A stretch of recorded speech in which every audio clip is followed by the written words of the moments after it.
प्रिय दर्शक, हमारे YouTube चैनल में हार्दिक स्वागत है। दोस्तों, किसी गांव में दो साधु रहते थे।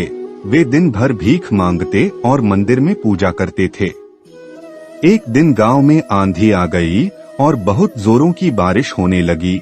दोनों साधु गांव की सीमा से लगी एक झोपड़ी में निवास करते थे। शाम को जब दोनों वापस पहुंचे तो देखा कि आंधी तूफान के कारण उनकी आधी झोपड़ी टूट गई है। यह देखकर पहला साधु क्रोधित हो उठता है और बुदबुदाने लगता है, भगवान, तू मेरे साथ हमेशा ही गलत करता है। मैं दिन भर तेरा नाम लेता मंदिर में तेरी पूजा करता हूँ, फिर भी तूने मेरी झोपड़ी तोड़ दी। गांव में लुटेरे झूठे लोगों के तो मकानों को कुछ नहीं हुआ, बेचारे हम साधुओं की झोपड़ी ही तूने तोड़ दी। ये तेरा ही काम है। हम तेरा नाम जपते हैं पर तू हमसे प्रेम नहीं करता। तभी दूसरा साधु आता है और झोपड़ी को देखकर खुश हो जाता है, नाचने लगता है और कहता है, भगवान, आज विश्वास हो गया तू हमसे कितना प्रेम करता है। ये हमारी आधी झोपड़ी तूने ही बचाई होगी, वरना इतनी तेज आंधी तूफान में तो पूरी झोपड़ी ही उड़ जाती। ये तेरी ही कृपा है कि अभी भी हमारे पास सर ढकने को जगह है। निश्चित ही ये मेरी पूजा का फल है। कल से मैं तेरी और पूजा करूंगा। मेरा तुझ पर विश्वास अब और भी बढ़ गया है। तेरी जय हो। एक ही घटना को एक ही जैसे दो लोगों ने कितने अलग अलग ढंग से देखा। हमारी सोच हमारा भविष्य तय करती है। हमारी दुनिया तभी बदलेगी जब हमारी सोच बदलेगी। यदि हमारी सोच पहले वाले साधु की तरह होगी तो हमें हर चीज में कमी ही नजर आएगी, और अगर दूसरे साधु की तरह होगी तो हमें हर चीज में अच्छाई दिखेगी। हमें दूसरे साधु की तरह विकट परिस्थितियों में भी अपनी सोच सकारात्मक बनाए रखनी चाहिए। एक पंडित जी कई वर्षों तक काशी में शास्त्रों का अध्ययन करने के बाद गांव लौटे।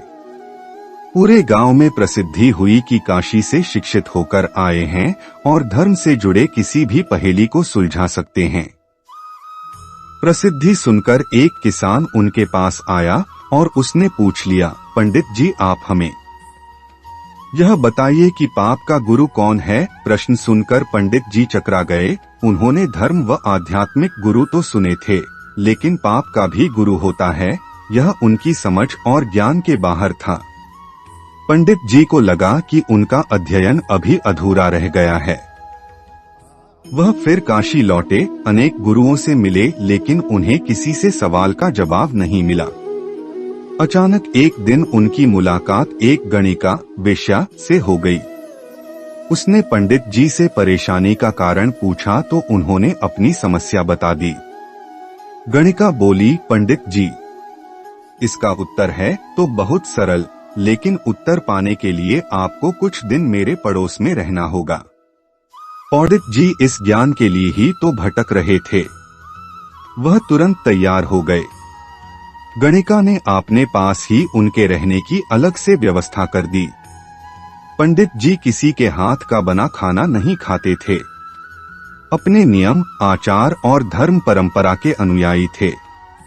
गणिका के घर में रहकर अपने हाथ से खाना बनाते खाते कुछ दिन तो बड़े आराम से बीते, लेकिन सवाल का जवाब अभी नहीं मिला। वह उत्तर की प्रतीक्षा में रहे। एक दिन गणिका बोली, पंडित जी, आपको भोजन पकाने में बड़ी तकलीफ होती है। यहाँ देखने वाला तो और कोई है नहीं। आप कहें तो नहा धोकर मैं आपके लिए भोजन तैयार कर दिया करूं। पंडित जी को राजी करने के लिए उसने लालच दिया, यदि आप मुझे सेवा का मौका दें तो मैं दक्षिणा में 5 स्वर्ण मुद्राएं भी प्रतिदिन आपको दूंगी। स्वर्ण मुद्रा का नाम सुनकर पंडित जी विचारने लगे। पका पकाया भोजन और साथ में सोने के सिक्के भी, अर्थात दोनों हाथों में लड्डू हैं। पंडित जी अपना नियम, व्रत, आचार, विचार, धर्म सब कुछ भूल गए। उन्होंने कहा, तुम्हारी जैसी इच्छा, बस विशेष ध्यान रखना कि मेरे कमरे में आते जाते तुम्हें कोई नहीं देखे। पहले ही दिन कई प्रकार के पकवान बनाकर उसने पंडित जी के सामने परोस दिया। पर ज्यों ही पंडित जी ने खाना चाहा, उसने सामने से परोसी हुई थाली खींच ली। इस पर पंडित जी क्रुद्ध हो गए और बोले, यह क्या मजाक है? गणिका ने कहा, यह मजाक नहीं है पंडित जी, वह तो आपके प्रश्न का उत्तर है। यहाँ आने से पहले आप भोजन तो दूर किसी के हाथ का पानी भी नहीं पीते थे, मगर स्वर्ण मुद्राओं के लोभ में आपने मेरे हाथ का बना खाना भी स्वीकार कर लिया। यह लाभ ही पाप का गुरु है। इस लोभ ने ही जीवन की विषमताओं से युक्त किया है। इसी कारण व्यक्ति अपने जीवन में अनेक प्रकार के दुखों का भोगी बनता है।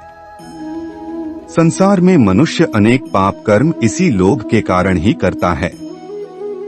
यदि जीवन से लोभ चला जाए, मन में लालच का भाव ना हो, तो व्यक्ति किसी भी तरह की पाप युक्त क्रियाएं ही नहीं करेगा। इस लोभ के कारण ही मनुष्य में छल, झूठ, प्रपंच, कपट, ईर्ष्या का भाव जागृत होता है। अर्थात मनुष्य जीवन की सभी विषमताओं के मूल में व्यक्ति का अपना स्वयं का लोभ होता है। सदा वह दूसरों से श्रेष्ठ व संपन्न, सुखी बनने की होड़ में रहता है। यह भाव ही अहंकार और ईर्ष्या का कारण है।